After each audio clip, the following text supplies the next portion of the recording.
Hi mummy.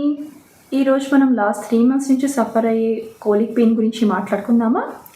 అలాగే. Hi అండి, అందరూ ఎలా ఉన్నారు? Welcome to my channel Ammamma's magic by Aruna. Please కొత్తగా ఎవరైనా నా ఛానల్ని చూస్తూ ఉంటే please like, share and subscribe. Mummy, అసలు కోలిక్ పెయిన్ అంటే ఏంటి? మీ కాలంలో ఉండేదా ఇది? లేదు, మా కాలంలో కోలిక్ పెయిన్ అనేది లేదన్నమాట. ఇప్పుడు కోలిక్ పెయిన్ అంటే ఏంటో మనం తెలుసుకుందాం. కోలిక్ పెయిన్ అంటే న్యూ బార్న్ బేబీకి వచ్చే ఇండైజెషను, గ్యాస్ట్రిక్ ప్రాబ్లము, బ్లోటింగ్, దీన్నే కోలిక్ పెయిన్ అంటారు. రీజన్స్ ఏమై ఉంటాయి దీనికి? మా కాలంలో పుట్టిన పిల్లలకి తల్లిపాలు సరిపోయేవి. బేబీకి ఆ పాలతోనే ఎలాంటి కోలిక్ పెయిన్ వచ్చేది కాదు. అయితే ఈ రోజుల్లో ఈ కోలిక్ పెయిన్ రావటానికి కారణము పిల్లల్ని లేట్గా కనటము, లైఫ్ స్టైలు, మెయిన్గా బాలింతలు తీసుకునే ఫుడ్ అన్నమాట. దీంతోనే న్యూ బార్న్ బేబీకి కోలిక్ పెయిన్ వస్తుంది. బాలింతలకి పాలు సరిపోకపోవడం వల్ల డాక్టర్స్ ఫార్మా మిల్క్ సజెస్ట్ చేస్తున్నారు. సరే, ఈ ప్రాబ్లమ్ని మనం ఎలా సాల్వ్ చేసామో చెప్తావా మమ్మీ? సరే, చెప్తాను. అయితే నాకు మా అమ్మాయికి 3 నెలల కిందట డెలివరీ అయిందనమాట. పాప పుట్టింది. మనవరాలికి పాలు సరిపోక డాక్టర్స్ ఫార్ములా మిల్క్ సజెస్ట్ చేశారు. ఫస్ట్ నాన్ ప్రో చేశారనమాట. నాన్ ప్రో చేయటం వల్ల దాంట్లో కౌ ప్రోటీన్ ఎక్కువగా ఉండి పాపకి డైజెస్ట్ అవ్వక ఈ కోలిక్ పెయిన్ స్టార్ట్ అయింది. కోలిక్ పెయిన్ స్టార్ట్ అవ్వటం వల్ల రాత్రికి రాత్రి పాప చాలా ఏడ్చేది. ఏడ్చినప్పుడు బాడీ అంతా కందిపోవటము, మొహం అంతా ఎర్రగా అవ్వటము అయ్యేది. చాలా భయపడిపోయే వాళ్ళము, నిద్రలు ఉండేది కాదు. ఫైనల్గా లాక్టోస్ ఫ్రీ ఫార్ములాని సజెస్ట్ చేశారు. అంతేకాకుండా బాలింతకు కూడా మిల్క్ ప్రోడక్ట్స్ కంప్లీట్గా అవాయిడ్ చేయమన్నారు. మీకు తెలుసు కదా, మిల్క్ ప్రోడక్ట్స్ అంటే పాలు, పెరుగు, నెయ్యి, పనీరు, చీజు ఇలాంటివన్నమాట. అయినా పాపకి 50% పెయిన్ ఉండేది, 50% తగ్గిపోయిందనమాట.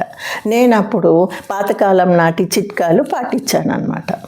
దాంతో ఇప్పుడు 5% పెయిన్ ఉంది, మిగతాదంతా తగ్గిపోయింది. 95% ఇంకా లేదన్నమాట. సరే, చిట్కాలు చూసేద్దామా మరి? మొదటగా వాము చిట్కా. ఒక ప్యాన్ తీసుకొని ప్యాన్ని స్టవ్ మీద వేడి చేసుకోవాలి. వేడిగా ఉన్న ప్యాన్లో 2-3 స్పూన్ల వాము వేసి బాగా వేపుకోవాలి. ఇలా మెల్లగా కలర్ మారేంత వరకు వేపుకోవాలన్నమాట. వేపుకున్న తర్వాత దాన్ని ఒక వైట్ కాటన్ క్లాత్ కానీ ఏదైనా సరే ఒక కాటన్ క్లాత్ తీసుకొని అందులో ఇలాగ వేడివేడిగా ఉన్నప్పుడు బాగా కట్టుకోవాలన్నమాట. పోట్లీలాగా, అంటే పోట్లీ అంటే మూట అనమాట. దాన్ని తీసుకొని మనము ముందుగా వేడి చెక్ చేసుకోవాలన్నమాట. అలా చెక్ చేసుకున్న తర్వాత మెల్లిగా గోరువెచ్చగా ఉన్నప్పుడు బేబీ పొట్ట మీద ఇలా క్లాక్ వైజ్గా, యాంటీ క్లాక్ వైజ్గా కాపడం పెట్టాలి. ఇప్పుడు రెండవ చిట్కా, తమలపాకు, ఆముదము మార్కెట్లో ఏది దొరికినా తీసుకోవచ్చు. 2 తమలపాకులు తీసుకొని ఆముదము ఇలా అప్లై చేయాలి.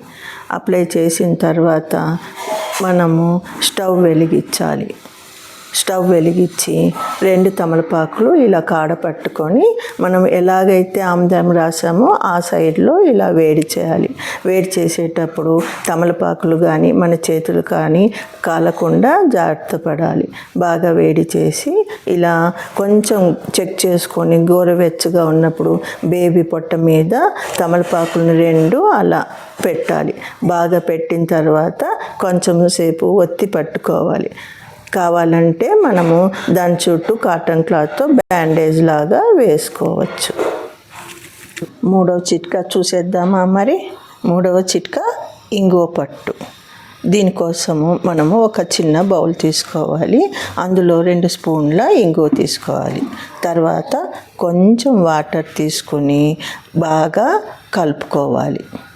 ఇలా కలుపుకున్న తర్వాత స్టవ్ వెలిగించి స్టవ్ మీద ఆ బౌల్ పెట్టేసి కొంచెం సేపు వేడి చేయాలి. వేడి చేసిన తర్వాత గోరువెచ్చగా తీసుకొని బేబీ పొట్ట మీద క్లాక్ వైజ్గా, యాంటీ క్లాక్ వైజ్గా ఇంగువ పట్టు వేయాలి. ఇలా వేయటం వల్ల బేబీకి చాలా రిలీఫ్ వస్తుంది. 4వ చిట్కా జాజికాయ పట్టు. జాజికాయని ఇంగ్లీష్లో నట్మెగ్ అంటారు. దీనికోసము ముందుగా మనం ఒక బౌల్లో వేడి నీళ్ళు తీసుకోవాలి.